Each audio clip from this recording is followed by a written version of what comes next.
K P Naushad Ali, വ്യത്യസ്തമായ വിഷയങ്ങൾ ഉണ്ടാകും സ്വാഭാവികമായും ഒരു തെരഞ്ഞെടുപ്പിൽ. അതിൽ ഒന്നാണ് വർഗീയ ശക്തികളുടെ കൂട്ടുചേരൽ എന്നാണ് ഇപ്പോൾ പിണറായി വിജയൻ പറഞ്ഞു വെക്കുന്നത്. മറുഭാഗത്ത് UDF പക്ഷത്ത് മുസ്ലിം ലീഗ് സാമുദായ പാർട്ടിയാണ് എന്നുള്ള കാര്യത്തിൽ നിരവധി തവണ നിലപാട് പറഞ്ഞിട്ടുള്ള CPM തന്നെ. പക്ഷേ നിങ്ങൾ അപകടകാരികളുമായി സഖ്യം ചേരുന്നത് നിങ്ങളുടെ മുഖം നഷ്ടപ്പെടുത്തുമെന്ന് പറയുന്നത് ഒരു ക്രിയാത്മകമായ വിമർശനമായി കാണേണ്ടതുണ്ടോ? നികേഷ്, ഇവിടെ ഞാൻ എൻ്റെ ഒരു നിരീക്ഷണം, ഞാൻ ഈ മലപ്പുറം ജില്ലയിലൊക്കെ നിന്ന് രാഷ്ട്രീയ പ്രവർത്തനം നടത്തുന്ന ഒരാളാണ്. ഈ ലോക്സഭാ തെരഞ്ഞെടുപ്പിൽ ലീഗ് വലിയ തകർപ്പൻ വിജയങ്ങൾ അവരുടെ 2 മണ്ഡലങ്ങളിലും നേടിയിട്ടുണ്ട്. അപ്പോൾ അതെന്തുകൊണ്ടാണ് എന്നുള്ളതാണല്ലോ ഇതിൻ്റെ അടിസ്ഥാനപരമായ വിഷയം. ഞാൻ അതാണ് പറയുന്നത്. ഈ മലബാറിലെ ഒരു ഹിന്ദു പൊതുബോധത്തിന് ഏറ്റവും സ്വീകാര്യമായ ഒരു മുസ്ലിം സംഘടന ഏതാണെന്ന് ചോദിച്ചാൽ അത് മുസ്ലിം ലീഗാണ്.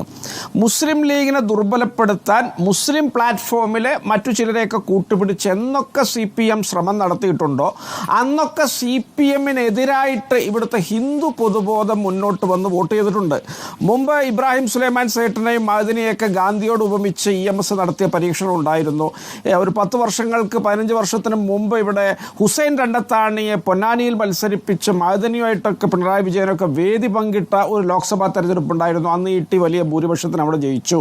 സമാനമായിട്ട് ചില മുസ്ലിം സംഘടനകൾ സ്പോൺസർ ചെയ്യുന്നൊരു സ്ഥാനാർത്ഥിയാണ് പൊന്നാനിയിൽ വരുന്നത് എന്ന തോതിലൊരു പ്രചരണം വന്നപ്പോൾ CPM-ന് വോട്ട് ചെയ്തു പോരുന്ന ഹിന്ദു പൊതുബോധം അല്ലെങ്കിൽ ഹിന്ദു വിശ്വാസികളായ CPM അനുഭാവികൾ വരെ സമദാനിക്ക് വോട്ട് ചെയ്തു എന്നുള്ളതാണ് യാഥാർത്ഥ്യം. ഒരു കാര്യം കൂടി, ഈ പൊന്നാനിയിലെ സ്ഥാനാർത്ഥിത്വത്തിന് ചുക്കാൻ പിടിച്ചു എന്ന് കേൾവി കേട്ടയാൾ കോഴിക്കോട് മത്സരിച്ച LDF സ്ഥാനാർത്ഥി 1.5 ലക്ഷം വോട്ടിനടുത്താണ് തോൽക്കുന്നത്. കോഴിക്കോടിനെ സംബന്ധിച്ചിടത്തോളം അവിശ്വസനീയമായ ഭൂരിപക്ഷമാണ് MK രാഘവന് കിട്ടിയത്. അവിടെയും വർക്കൗട്ടായത് ഈ ഹിന്ദു പൊതുബോധമാണ്, ഈ പറഞ്ഞ CPM-നെതിരായിട്ടുള്ള. അപ്പോൾ അത്തരം ഒരു ഹിന്ദു പൊതുബോധം തങ്ങളിൽ നിന്ന് അകന്നു പോകുമ്പോൾ അവരെ തിരിച്ചുപിടിക്കാനുള്ള എളുപ്പമാർഗം മുസ്ലിം ലീഗിനെ ഈ പറഞ്ഞ SDP ആയിട്ടും വെൽഫെയർ പാർട്ടിയൊക്കെ ആയിട്ട് കൂട്ടിക്കെട്ടുകയാണ് എന്നത് ഒരു ലളിതമായ യുക്തിയും രാഷ്ട്രീയമാണ്. അത് പിണറായി വിജയൻ പ്രയോഗിക്കുന്നു. അതിൻ്റെ മുമ്പ് തന്നെ റിപ്പോർട്ടർ ചാനലിരുന്ന് നിങ്ങളൊക്കെ അത്തരം നരേറ്റീവുകൾ പറഞ്ഞിട്ടുണ്ട്. പക്ഷേ അതല്ല ഇവിടെ യഥാർത്ഥത്തിൽ സംഭവിച്ചിട്ടുള്ളത്. അത് തിരിച്ചറിയാതെ നിങ്ങൾ ഈ ഔഷധമായിട്ട് നടക്കുമ്പോൾ വീണ്ടും അതിന് പ്രയോജനമില്ലാതെ പോകുമെന്ന് പറയാൻ ഞാൻ ആഗ്രഹിക്കുകയാണ്. ഇനി ഒരു കാര്യം കൂടി ഞാൻ പറഞ്ഞുതരാം. ഇവിടെ CPM-നെ സംബന്ധിച്ചിടത്തോളം അവർ തങ്ങളുടെ ഇത്തരത്തിലുള്ള നയ വൈകല്യങ്ങൾ തിരുത്തി മുന്നോട്ട് പോകുന്നത് അവർക്ക് എന്തുകൊണ്ട് ഗുണം ചെയ്യും?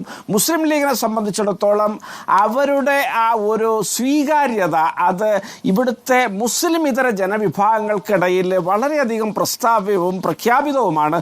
ഒറ്റ കാര്യം കൂടി ഞാൻ പറഞ്ഞുതരാം. നിങ്ങൾ വെൽഫെയർ പാർട്ടി ജമാഅത്തെ ഇസ്ലാമി എന്നാണ് നിങ്ങൾ ഒരു പാർട്ടിയും സംഘടനയായിട്ട് പറയുന്നതെങ്കിൽ 1977 അവർ ആദ്യമായിട്ട് തെരഞ്ഞെടുപ്പ് രംഗത്തേക്ക് വരുന്നത്. അന്ന് ജനസംഘം ഉൾപ്പെട്ട ജനതാ പാർട്ടിക്ക് CPM-നും വോട്ട് ചെയ്തുകൊണ്ടാണ് അവർ തെരഞ്ഞെടുപ്പിൽ ഹരിശ്രീ കുറിച്ചത്.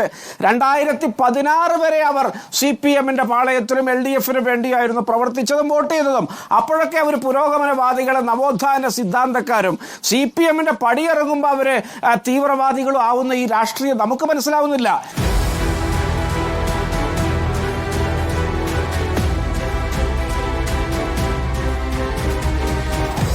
Debate with MV Nikesh Kumar.